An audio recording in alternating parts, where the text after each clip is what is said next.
अगर सच में दिसंबर से एग्ज़ाम आपका स्टार्ट होता है और आप मैथ का प्रैक्टिस नहीं कर रहे हैं, थ्योरी के चक्कर में अब भी लगे हुए हैं, तो दोस्तों बहुत बड़ा नुकसान होने वाला आपका। क्योंकि थ्योरी से ज़्यादा आपका प्रैक्टिस से क्लियर होगा प्रॉब्लम, डाउट जो भी है आपका। इसलिए आप क्वेश्चन पे ज़्यादा ध्यान दें अब, क्योंकि समय है नहीं। सेट का कोई अच्छा सा बुक आप ले आएँ घर पे और खुद से मारिए, या फिर इंस्टीट्यूट कोचिंग में भी मरवाया जाता, वहाँ भी जाके आप मारिए। सेट को आप मारते रहिए, इससे आपका प्रॉब्लम और जो भी डाउट है वो अच्छी तरह से क्लियर होगा। क्योंकि आप भी जानते हैं कि दोस्तों सारे थ्योरी हम अच्छी तरह से पढ़ लेंगे, फिर भी मान लिया जाए प्रॉफिट एंड लॉस की आप पूरी तरह से थ्योरी आप पढ़ लिए, लेकिन जब आप क्वेश्चन बनाने के लिए बैठते हैं अब प्रॉफिट लॉस का क्वेश्चन आ जाता है या परसेंटेज का आ जाता है, फिर भी कुछ कुछ क्वेश्चन ऐसे रहते हैं कि थ्योरी पढ़ने के बाद भी नहीं बनता है। तो वो कहाँ से बनेगा? सिर्फ प्रैक्टिस से बनेगा। तो प्रैक्टिस आपको ज़्यादा और मेन भूमिका निभाने वाला है, इसलिए आप क्वेश्चन पे ज़्यादा ध्यान दें। और हम फिलहाल जो प्रीवियस एग्ज़ाम के जो क्वेश्चन पूछे जा चुके हैं रेलवे में, हम वही करा रहे हैं। देखिए ये रीजनिंग का पहला नंबर क्वेश्चन है, इसे कैसे सॉल्व कीजिएगा, ये क्वेश्चन मार्क की जगह पे क्या आने वाला है। आप वीडियो को पॉज करके खुद से ट्राई कर सकते हैं, इसके बाद आप आंसर मिला लीजिएगा, और नहीं बनेगा तो फिर आप पूरा कैलकुलेशन देख लीजिएगा। तो दोस्तों हम अगर 2 को हम 4 से गुना कर दें तो ये हो जाता है आपका 8। फिर 8 को 3 से गुना करते हैं तो ये आ जाता है आपका 24। और जब दोनों को हम ऐड करेंगे तो 8 4 12, 2 1 3, यानी कि 32 बीच वाला निकल के आ रहा है। इसी तरह 6 और 5 को गुना कीजिएगा तो ये हो जाएगा 30, और 7 में 4 से गुना कीजिएगा तो ये हो जाएगा 28, और दोनों को ऐड कीजिएगा तो ये हो जाएगा 58, यानी कि बीच वाला निकल के आ रहा है। तो ठीक इसी तरह से हम इसमें भी करेंगे। 10 और 9 को हम गुना करेंगे तो ये हो जाएगा 90, और ये है 5, यहाँ पे यही तो मालूम करना है, ये मालूम नहीं है। तो दोस्तों हम दोनों को गुना करके हम बीच वाला ला रहे थे, तो यहाँ बीच में कितना है आपका 100। तो ऊपर जब हम गुना किए तो 90, तो 90 में आप कितना जोड़ेंगे कि आपका 100 पुर जाएगा। 5 यहाँ से पहले से है, तो अगर 5 में आप 2 से गुना करते हैं तो 10, और यही 10 तो आपका घट रहा था 100 पुरने में। तो आपको कितना का ज़रूरत है? मात्र 2 का ज़रूरत है। तो इसका आंसर हो जाएगा C number. TV camera train से कैसा डायग्राम बनेगा? तो दोस्तों आपको पता है टीवी अलग होता है, कैमरा अलग होता है, ट्रेन अलग होता है। ट्रेन में सफ़र किया जाता है, एक जगह से दूसरी जगह आप जा सकते हैं। टीवी में मनोरंजन की चीज़ें, वीडियो, फिल्म, सीरियल जो भी है आप देख सकते हैं, लेकिन कैमरा से आप कोई भी आपको चीज़ अच्छी लगी तो आप उसकी तस्वीर निकाल सकते हैं। तो इसका आंसर हो जाएगा डी नंबर। 73.1/2 मीटर लंबे तार को 28 बराबर भागों में काटा जाता है। एक तार है जिसकी लंबाई कितनी है? 73.1/2। अब बोला है 28 बराबर भागों में काटा जाता है, यानी कि 28 बार इसको काटा जाता है, और बीच की जो दूरी होती है ये सभी में बराबर है, इक्वल है। तो प्रत्येक टुकड़े की लंबाई क्या होगी? प्रत्येक पूछा गया और मीटर में पूछा। देखिए यहाँ भी मीटर दिया हुआ है, यहाँ भी मीटर, चेंज करने का झमेला नहीं है, और इसकी दूरी बस पूछ रहा है। तो इसके लिए हम बोले थे, ये पिछले सेट में भी इसी टाइप का एक बार और हम क्वेश्चन लिए थे, वहाँ पे तार नहीं छड़ या रोड ऐसी कुछ था। तो हम बोले थे ये जो दिया हुआ है दूरी, और जितना बार काटा जा रहा है उसे भाग दीजिएगा ना, तो प्रत्येक टुकड़े की लंबाई निकल जाती है। तो बस यही कीजिए आप। तो इसे जब हम तोड़ेंगे पूर्णांक को तो 147 बाई आ जाएगा 2, और 28 से डिवाइड कर देना है। 7 से कट रहा है 21 बार में, और ये कट रहा है 4 बार में। अच्छा देखिए कितना आया? 21/8 आया। और ऑप्शन में आप देखिएगा तो पूर्णांक में दिया हुआ है, तो इसे भी भागा दीजिएगा तो आएगा पूर्णांकी में, लेकिन थोड़ा सा सोचिए आप, भाग देने की भी ज़रूरत नहीं है। 8 है, जब पूर्णांक में जब भी टूटेगा तो नीचे 8 रहेगा ही रहेगा। तो ऑप्शन देख लीजिए, ए में सिर्फ 8 दिख रहा है, तो भाग देने की क्या ज़रूरत है, ए नंबर आंसर हो जाएगा। एक समचतुर्भुज के विकर्ण 8 मीटर और 6 मीटर है, तो उसका क्षेत्रफल ज्ञात करें। तो दोस्तों ये तो एडवांस का क्वेश्चन है, आपको फार्मूला याद रहेगा तब बन जाएगा आसानी से। तो समचतुर्भुज का क्षेत्रफल क्या होता है, हाफ गुना विकर्णों का गुणनफल, ठीक है, गुणनफल होता है। तो विकर्ण यहाँ दिया हुआ है, विकर्ण 8 मीटर और 6 मीटर दिया हुआ है, तो बस मान पुट कर दीजिए 8 × 6, क्योंकि विकर्णों का गुणनफल बोला तो हम गुणनफल लिख लिए। 2 से काटिए ये 4, और जब गुना कीजिएगा ये आएगा 24। तो ऑप्शन कहाँ दिख रहा है, बी नंबर में। चलिए इस क्वेश्चन को सॉल्व कीजिएगा। दोस्तों इसमें आपको कोड याद रहेगा तो जल्दी से बना लीजिएगा, नहीं तो फिर थोड़ा टाइम लग जाएगा। तो ए का कोड होता है 1 और यल का कोड होता है 12, फिर पी का कोड होता है 16, 8, 1। सभी को आप ऐड कीजिए, पहले देखिए 36 निकालना है हमको। तो सभी को ऐड करने पे ये 1 और ये 12, ये 13 हो जाएगा, और फिर ये 1 14 हो जाएगा। 14 और 6 20, अब 20 और 10 30 और 8 38। तो यहाँ पे 36 लाना है, तो हम -2 करते हैं। 38 में आप -2 कीजिएगा तो ये आ जाएगा 36। फिर आगे भी हम चेक कर लेते हैं, आगे भी अगर ये प्रोसेस ठीक है तो आपका आंसर निकल जाएगा।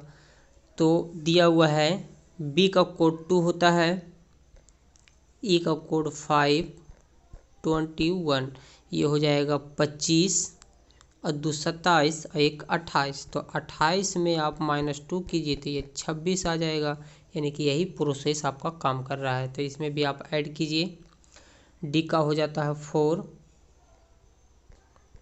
5, 12, 20 और ये 1।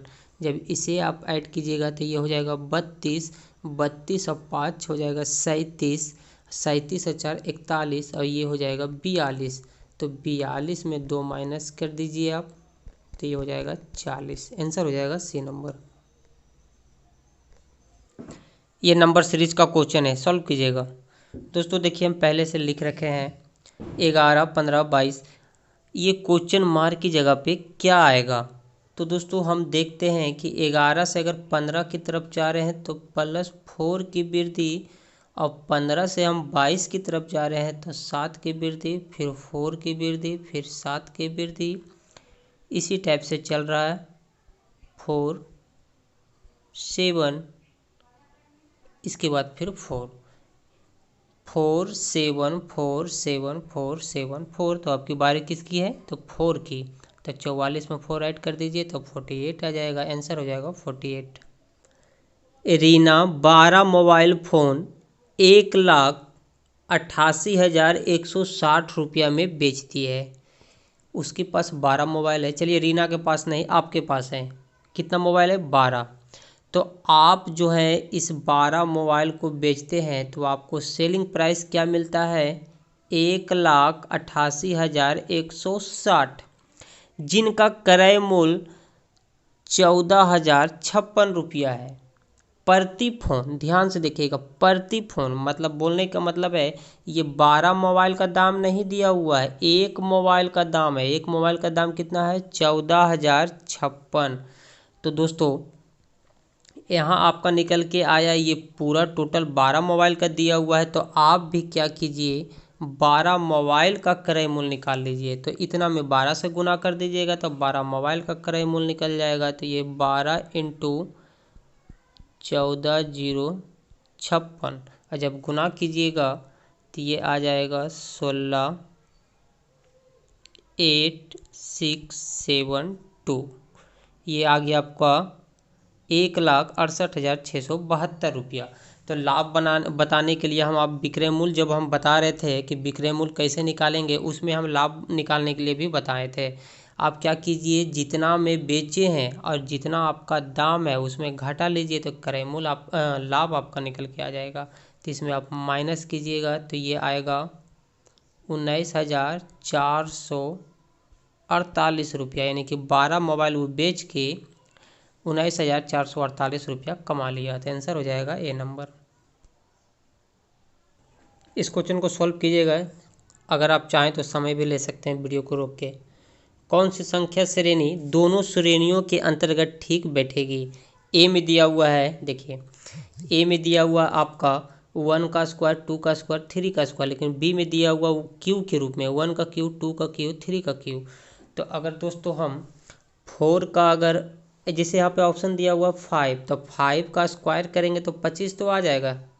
5 का स्क्वायर करने पे तो 25 तो आ रहा है, लेकिन 5 का क्यू करेंगे तो ये 125 आ जाता है। लेकिन यहाँ पे लगातार चल रहा है 1 2 3 1 2 3, यानी कि इसके बाद आपकी बारी किसका है? 4 का। तो 4 का स्क्वायर कीजिएगा तो ये आपका आ जाएगा 16, और यहाँ पे 4 का स्क्वायर कीजिएगा तो ये आ जाएगा आपका 64, और 64 आपका ऑप्शन में दिख भी रहा है, तो इसका आंसर हो जाएगा 64। लगातार चल रहा है इसमें। आप सोच रहे होंगे कि 36 भी हो रहा है, 25 भी हो रहा है, तो लगातार चल रहा है। 1 के बाद 2 आया, 3 आया, फिर 4 आया, इसमें भी देखने लगातार हो रहा है। इसलिए 4 का क्यू किए 64, 64 दिख गया सी में, इसलिए सी को हम टिक कर दिए। ये नंबर सीरीज का क्वेश्चन है दोस्तों। ये क्वेश्चन मार्क की जगह पे क्या आएगा? तो इधर से आप चलिएगा तो थोड़ा दिक्कत होगा। हम लोग चलते हैं इधर से, पीछे की तरफ से चलते हैं, तो हम 42 से 30 की तरफ आएंगे तो -12 घट रहा है।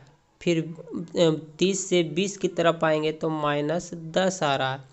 फिर हम 10 से 12 की तरफ आएंगे तो -8 आ रहा है, यानी कि 2 का माइनस हो रहा है, 2 घट रहा है। तो फिर 12 से हम इधर आएंगे तो -2 घटना चाहिए, यहाँ पे 8 घटा तब भी -6 घटना चाहिए।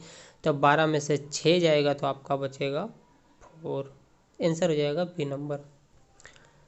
5 कारों का क्रय मूल्य 4 कारों का विक्रय मूल्य के बराबर है, तो लाभ या हानि का प्रतिशत क्या होगा? दोस्तों लाभ या हानि निकलता है कब?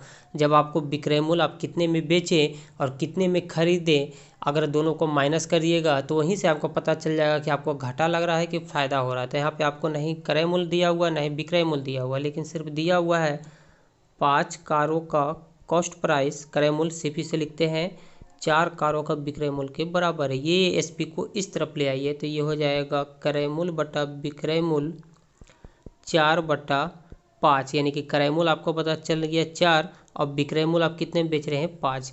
4 रुपये में कोई चीज़ खरीदे, 5 रुपये में बेचे, यानी कि 1 रुपये का आपका लाभ हो रहा है माइनस, तो कहीं ना कहीं तो आपका लाभ का ही आंसर होगा, हानि वाला तो होगा नहीं। हानि वाला कट जाएगा, 2 ऑप्शन बचा, या तो 10% होगा या तो 25% होगा। तो इसको जब माइनस कीजिएगा तो 1। तो लाभ प्रतिशत निकालने के लिए हम क्या बोले थे? लाभ बटा क्रय मूल्य इंटू 100। तो दोस्तों क्रय मूल्य कितना दिया हुआ है 4, तो नीचे आ जाएगा 4, प्रतिशत के लिए 100 से गुना कीजिए, इसे जब काटिएगा तो आएगा 25। तो आंसर हो जाएगा सी नंबर। 25% का उनको लाभ हो रहा है। प्रथम 6 अभाज्य संख्याओं का माध्य ज्ञात करें। तो दोस्तों माध्य हम बोलते हैं औसत को। तो औसत पूछा गया आपसे, और 6 अभाज्य संख्या। अभाज्य संख्या किसे कहते हैं? जो सिर्फ खुद से कटे और 1 से कटे, उसे ही अभाज्य संख्या कहते हैं। और सबसे छोटी अभाज्य संख्या आपका 2, ये खुद से कट रहा है और 1 से कट रहा है, बाकी किसी से नहीं कट रहा है। इसके बाद 6 अभाज्य तक, मतलब 6 तक आपको निकालना है। तो 2 के बाद कौन सा होगा? 3 भी अपने आप से कट रहा है, 4 तो 2 से भी कट जाता है, अपने आप से भी कट रहा है, तो नहीं लेंगे इसको। 5 जो होता है दोस्तों 5 ले सकते हैं, ये अभाज्य संख्या है। 7 को ले सकते हैं, ये भी अभाज्य संख्या। 8 नहीं होगा, 9 नहीं होगा, 10 नहीं होगा, 11 होगा। कितना हुआ? 1 2 3 4 5, एक और लेना है, तो ये फिर 12 नहीं होगा, ये 13 होगा। अब सभी को आप ऐड कर दीजिए और इसके बाद जितनी भी संख्या उससे आप भाग दे दीजिए, तो 11 और 13 हो जाएगा आपका 24, 24 और 7 31, 31 और 5 36, 36 और 3, 36 और 3 39, और ये हो जाएगा 41। जोड़ के आया 41, और कितना संख्या है 6, 1 2 3 4 5 6, तो 6, क्योंकि औसत बराबर होता है टोटल का योग बटा टोटल संख्या। तो ये सभी को जोड़ के टोटल संख्या से भागा दे दिए, तो ये आप भाग दीजिएगा तो पूर्णांक में आएगा, लेकिन आंसर यहीं पे दिख रहा है तो यहीं पे छोड़ दीजिए आप। बटन, पेन, कमीज से कैसा डायग्राम बनेगा? तो दोस्तों बटन कहाँ पे लगता है? कमीज पे ही तो लगता है, तो कमीज ये आपका हो गया, ये इसके अंदर आ जाएगा बटन। लेकिन पेन का काम अलग होता है, पेन से हम लोग लिखते हैं तो ये अलग हो जाएगा, बटन कमीज के अंदर हो जाएगा। तो ऐसा डायग्राम बनने वाला है। आंसर हो जाएगा आपका डी नंबर।